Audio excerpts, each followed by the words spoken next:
नमस्कार, स्वागत है आपका इंडिया न्यूज 28 में। ये बात करते हैं मध्य प्रदेश की कुछ खास खबरों की। विदिशा की लुहांगी पहाड़ी पर हुआ वायु परीक्षण, उत्तम वर्षा का योग। धर्माधिकारी जी ने बताया वर्षा की भविष्यवाणी का 125वां वर्ष है। विदिशा में धर्माधिकारी 125वां वर्ष है। गिरधर गोविंद प्रसाद शास्त्री द्वारा आषाढ़ शुक्ल गुरु पूर्णिमा 10 जुलाई 2025 गुरुवार को सायंकाल में विदिशा के सर्वोच्च स्थान राजेंद्र गिरी लुहांगी पहाड़ी पर वर्षा की भविष्यवाणी के लिए ज्योतिष शास्त्र के आचार्य वराहमिहिर के प्राचीन ग्रंथ वराही संहिता पद्धति से वायु परीक्षण किया गया। धर्म गुरु धर्माधिकारी गिरधर गोविंद प्रसाद शास्त्री ने एक बी छड़ी के ऊपरी छोर पर धागे में कपास बांधकर वायु की दिशा का परीक्षण किया। सायंकाल के समय वायु पूर्व एवं ईशान दिशा की ओर प्रवाहित हो रही थी। आचार्य वराहमिहिर के प्राचीन ग्रंथ वाराही संहिता के अनुसार देश में अच्छी वर्षा होगी, कृषि उत्पादन अच्छे होंगे, देश में खुशहाली का वातावरण रहेगा, देश में सुख शांति एवं समृद्धि होगी। कृषकों के लिए यह वर्ष खुशहाली प्रद रहेगा।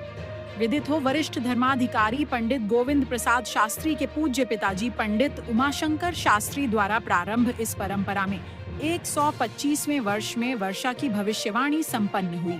संवाददाता डॉक्टर कपिल चतुर्वेदी शास्त्री की रिपोर्ट।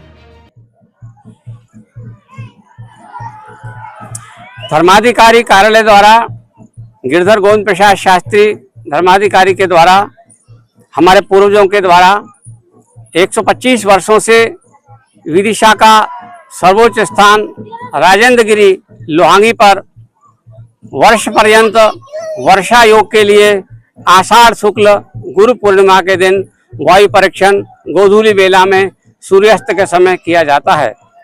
वराहमिहिर का जो वाराही संहिता ग्रंथ है, ये लगभग 200 वर्ष प्राचीन इस ग्रंथ में इसका उद्धरण दिया हुआ है। आज जब हम राजेंद्र गिरी लुहांगी पर गुरु पूर्णिमा की संध्या में वायु परीक्षण कर रहे थे तो वायु पूर्व और ईशान दिशा की ओर प्रभावित हो रही थी। अतः इस वराहमिहिर के ग्रंथ के अनुसार बहुजन पवना पुष्टा शुभा च पूर्वादिवि पवनई, यदि पूर्व दिशा की ओर वायु जाती है तो अच्छी वर्षा का योग बनता है। किसान समृद्धिशाली होंगे, देश में खुशहाली होगी और किसानों को समृद्धि की प्राप्ति होगी। वर्षा बहुत अच्छी होगी, फसलें बहुत अच्छी होंगी, इससे देश में सुख शांति और समृद्धि की प्राप्ति होगी। इसी के साथ मैं धर्माधिकारी कार्यालय की ओर से भारत की जनता से ये अपील करता हूं कि अपने जन्मदिन पर, विवाह की वर्षगांठ के अवसर पर, अपने पितरों की पितृतिथि के अवसर पर वृक्ष लगाइए। वृक्षो रक्षति रक्षितः, यदि वृक्ष होंगे तो पर्यावरण का संरक्षण होगा और यदि वृक्ष होंगे तो वर्षा होगी, वर्षा होगी तो देश में खुशहाली होगी।